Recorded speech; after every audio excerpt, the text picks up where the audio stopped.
ുണ്ട് ഇതാ പൂരം കാണാൻ വന്നതാണ് അല്ലേ? പിന്നെ തീർച്ചയായിട്ടും തൃശ്ശൂർക്കാരുടെ അല്ല, ലോകം മുഴുവനുള്ളതല്ലേ തൃശ്ശൂർ പൂരം. പിന്നല്ലാണ്ട് നമുക്കൊക്കെ എൻജോയ് ചെയ്യണ്ടേ. ഇന്നലെ തൊട്ട് തുടങ്ങി സാമ്പിള് പോയി കണ്ടു. ഇനിയിപ്പോ ഇന്ന് പുറത്തേക്കുള്ള തെച്ചിക്കോട്ടുകാവിന്റെ എഴുന്നള്ളത്ത്, അതും കഴിഞ്ഞു കഴിഞ്ഞാ ഇനി വൈകുന്നേരം ഈ കൊടകള് വെച്ചിട്ടുണ്ടല്ലോ, അത് കാണാം, ചമയ കാണാൻ പോകും. പാറമേക്കാവിലേക്ക് പോകും. രണ്ടും കണ്ടു കഴിഞ്ഞ് പന്തലിലെ ലൈറ്റൊക്കെ കണ്ട് രാത്രി ഒരു 10 വീട്ടിൽ എത്തും. ഭർത്താവ് ഗേറ്റ് അടയ്ക്കൊന്നും ഒരു പേടി മാത്രമേ ഉള്ളൂ. എന്റെ പേര് രമ. എവിടെ വീട്? എന്റെ വീട് തൃശ്ശൂര് റോസ് ഗാർഡൻ എന്ന് പറയും, ഗിരിജ തിയേറ്ററിന്റെ അടുത്തൊരു കോളനിയാണ് അത്. അവിടെയാണ് ഞാൻ ഒരു 30 കൊല്ലമായി ഇപ്പൊ തൃശ്ശൂര് വന്നിട്ട്.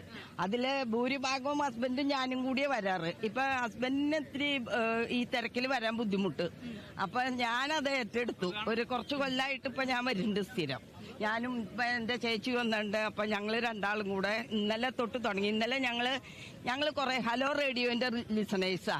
അപ്പൊ അതിലെ ഒരു ഗ്രൂപ്പ് ഉണ്ട്, കുറച്ചു പേര്. അപ്പൊ ഞങ്ങള് കൗസ്തുഭത്തിൽ ചെന്നൊന്ന് കണ്ടുപോരാന്ന് ചെന്നപ്പോ അവിടെ നിറച്ച് ആൾക്കാരെ, ഞങ്ങളുടെ ഫ്രണ്ട്സ് തന്നെ. അപ്പൊ അവരെ മീറ്റ് ചെയ്തു. എല്ലാവരും കൂടെ പോയി അവിടത്തെ ചമയം കണ്ടു. നേരിട്ട് പോയി ഭക്ഷണം കഴിച്ചു. എല്ലാവരും കൂടെ സാമ്പിള് കണ്ടു. എല്ലാം കഴിഞ്ഞ് ഇന്നലെ പോയി. ഏത് ടീമിനെ ഇഷ്ടപ്പെട്ട്? ശരിക്കും ഞാൻ തിരുവമ്പാടിക്കാരിയാണ്. പക്ഷെ എന്നാലും പാറമേക്കാവാണ് ഇത്തിരി മുന്നിൽ നിന്ന്. ഭൂരിഭാഗത്തിന്റെ ആണല്ലോ നമ്മൾ നോക്കേണ്ടത്. പാറമേക്കാവ് ഒരുവിധം നന്നായിട്ട് ഉണ്ട്, അത് പറയാണ്ടിരിക്കാൻ വയ്യ. പിന്നെ നമുക്ക്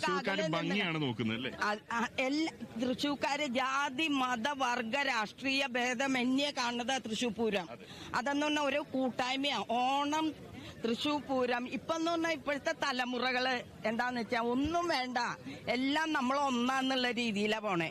അത് കുറെയൊക്കെ നല്ല കാര്യങ്ങളാ. ചില ഇതിലൊക്കെ ഇത്തിരി വയസ്സായ ഞങ്ങളെ പോലെയുള്ളവർക്കൊക്കെ തോന്നും. പക്ഷേ വളരെ നല്ല ആ പോസിറ്റീവ് ചിന്താഗതി. എന്താ വെച്ചാൽ ഒരു കുട്ടിയുടെ വീട്ടിലൊരു പെരുന്നാളുണ്ടെങ്കിൽ എല്ലാ ആൾക്കാരും ഒന്നിച്ച് അവിടെ എത്തും. ഒരു ഓണം ഉണ്ടെങ്കിൽ അവിടെ എത്തും. അതൊക്കെ ഒരു കൂട്ടായ്മ, അതൊരു സന്തോഷമാണ്.